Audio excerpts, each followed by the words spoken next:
Este programa é livre para todos os públicos.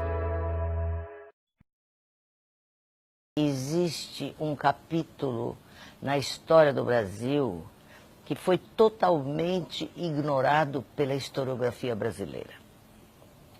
Durante 3 séculos, o Brasil teve uma instituição que atuou em todos os níveis da sociedade colonial, que foi o Tribunal do Santo Ofício da Inquisição.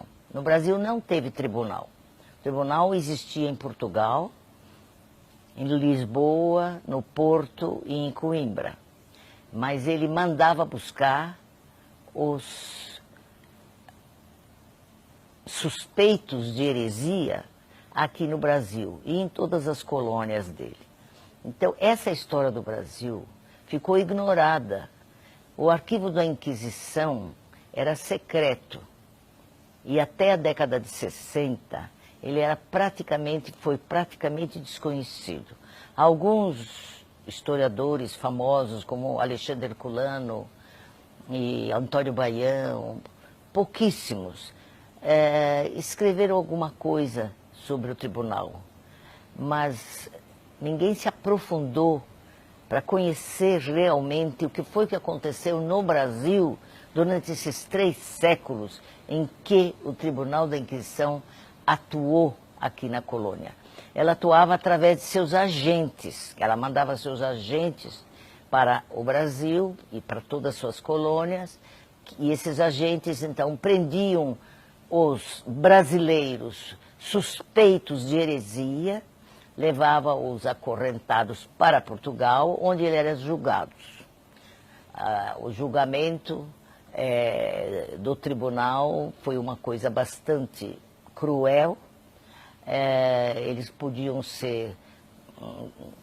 ter cárcere e hábito penitencial perpétuo, podiam ter como sentença as galeras do rei.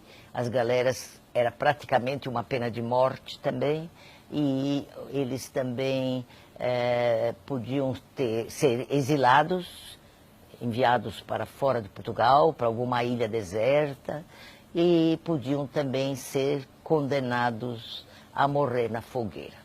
Infelizmente, nem a minha geração e nem as anteriores tiveram esses estudos, porque esses estudos não existiam. Em toda a historiografia brasileira, durante 500 anos, não se fala nessa instituição. Hoje nós podemos falar já de uma historiografia brasileira sobre a Inquisição. Nós temos nos arquivos da Inquisição cerca de 40.000 processos. Pouquíssimos foram examinados. A maioria tem ainda que ser lida, estudada, porque cada caso é uma vida, e em cada processo vem história do Brasil, fatos, acidentes, romances, dramas, nesses processos. Esses processos, eles não são fáceis de ler, é preciso, às vezes, um determinado treino. Alguns são de letra mais fácil, alguns são mais difíceis, mas já nós podemos dizer que depois que os arquivos se abriram, abriu-se uma nova história do Brasil. O que é muito interessante nessa história do Brasil é que nós temos os documentos.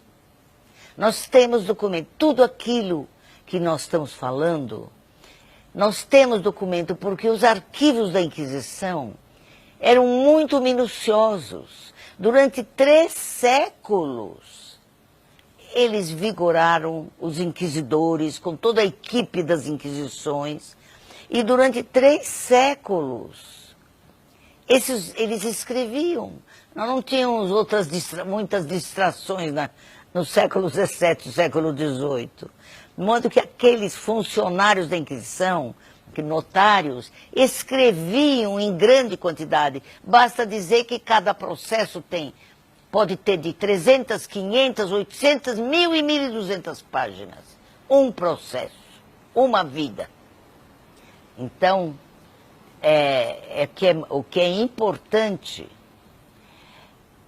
é que se use esses documentos. E nós podemos provar essa história do Brasil com uma riqueza de documentação, porque esses documentos estão todos nos arquivos de Portugal, todos nos arquivos que chamam Instituto dos Arquivos Nacionais Torre do Tombo. Lá estão guardados, esse tesouro está guardado, que é a história do Brasil ainda não revelada. Entre os brasileiros que foram presos, nós podemos dizer, até hoje, as pesquisas nos revelam mais de 1000 brasileiros que foram tirados de suas casas, levados para Portugal, torturados e penitenciados. Nós temos entre eles ilustres brasileiros, inclusive José Bonifácio de Andrada e Silva, o patriarca da independência do Brasil. O José Bonifácio foi chamado à Inquisição, foi advertido pelos inquisidores e a culpa de que ele era acusado não era judaísmo. Pode ser que até ele fosse descendente de judeus, como a maioria dos portugueses eram descendentes de judeus, mas a razão da sua chamada à Inquisição, que deve tê-lo apavorado bastante, foi a acusação de que ele não acreditava em Deus. Além dele, nós temos poetas, escritores, temos um grande poeta que é bastante conhecido, que foi queimado, que é o maior escritor do século XVIII de língua portuguesa, que é o Antônio José da Silva. A história do José da Silva acho que é das poucas conhecidas.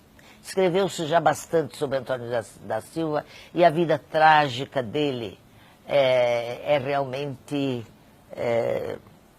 revoltante saber que esse homem foi queimado, um homem com tanto talento que deixou uma obra tão magnífica, uma obra de crítica, mas uma obra magnífica. Nós temos também o primeiro poeta brasileiro, Bento Teixeira, que foi também preso na Bahia, e ele foi penitenciado e deixou a obra dele, mas ele, no próprio processo dele, tem um texto magnífico escrito por ele. A vida do Bento Teixeira agora está começando a ser mais conhecida, apesar de terem escrito vários livros sobre ele, o texto dele não tinha sido analisado até agora, e eu espero agora que em breve será publicado esse livro que foi escrito por uma aluna da Universidade de São Paulo. Falando da Inquisição, não poderíamos deixar de lembrar o maior poeta, talvez, do século XX, que é Fernando Pessoa. Fernando Pessoa sabia que ele era de origem judaica, mas ele não sabia que um antepassado dele viveu no Brasil. Ele teve vários antepassados que viveram no Brasil, mas 2 irmãos viveram em Minas Gerais, e um deles, Martinho da Cunha de Oliveira Pessoa, morava em Ouro Preto, e parece que era um homem de muito talento, porque ele fazia teatro, e a história dele é realmente linda, mas muito triste, porque o Martinho ficou com saudades da terra dele. Ele viveu 25 anos em Ouro Preto e deu-lhe saudades de voltar para o Fundão, porque a família toda de Fernando Pessoa são todos lá daquela região do Fundão. E ele queria voltar, e um dia ele resolveu voltar para casa. E chegou no Fundão, ele fez teatro, ele montou uma série de negócios, mas a Inquisição o pegou e o queimou. Esse aqui é de João da Cunha, porque o Pessoa chamava Cunha. O Fernando Pessoa chamava Cunha. É a família de Fernando Pessoa. Ó, 1740. Mas aqui você tem uma família também que 200 anos ela é perseguida. Ó, tá vendo? Isso aqui é a família do Fernando Pessoa. Esse aqui se chama... Olha aqui está escrito, foi pro Fundão, ó. Ó. Minha família é da Paraíba. Peraí. Paraíba. Ih, ó, uma ajudinha aqui. Olha aqui. Processo de João da Cunha, cristão novo, mercador, filho solteiro, filho de Manuel da Cunha, também mercador, natural e morador na vila de Fundão, Bispado da Guarda. João da Cunha, ele foi para o Fundão, ó. Esse é o antepassado que Fernando Pessoa não conhecia. E que, através desses estudos e documentos, nós podemos resgatar também a vida desses familiares do Fernando Pessoa que viviam no Brasil e que ninguém até hoje sabia, nem tinha ouvido falar na vida deles em Minas Gerais. Hoje, à luz dessas novas fontes, que grande parte da população brasileira era de origem judaica e hoje as mais antigas famílias brasileiras têm antecedentes judaicos. Por exemplo, Joaquim Nabuco, Vinícius de Moraes, Sérgio Buarque de Holanda e tantos outros. Nós sabemos que, principalmente os paulistas, e Paulo Prado já fala nisso, que aqui foi uma região de grande, de uma intensa imigração de cristãos novos, que eram esses portugueses convertidos ao catolicismo, e muitos dos quais preservavam em segredo o judaísmo, e outros não, se integraram completamente na sociedade ampla e se tornaram realmente os brasileiros, até hoje, considerados o povo brasileiro. Nos últimos anos, com a divulgação desses documentos, conhecendo a atuação desse tribunal aqui no Brasil, conhecendo também a quantidade de brasileiros que foram presos e foram levados para Portugal, nos últimos anos houve o nascimento de um movimento novo. Aconteceu no Brasil um fenômeno único talvez no mundo. Parte da população brasileira descobriu as suas origens judaicas. E uma vez descobertas essas origens, desejaram outra vez pertencer ao povo judeu. Então nós temos uma grande parte de brasileiros, principalmente no Nordeste, que sabem que são de origem judaica. Eles praticam ainda certos rituais, certa proibição de alimentos que os judeus não podem comer, eles também seguem. Aí tem determinados fenômenos que é geral no Nordeste e que são de origem judaica, como, por exemplo, a mortalha.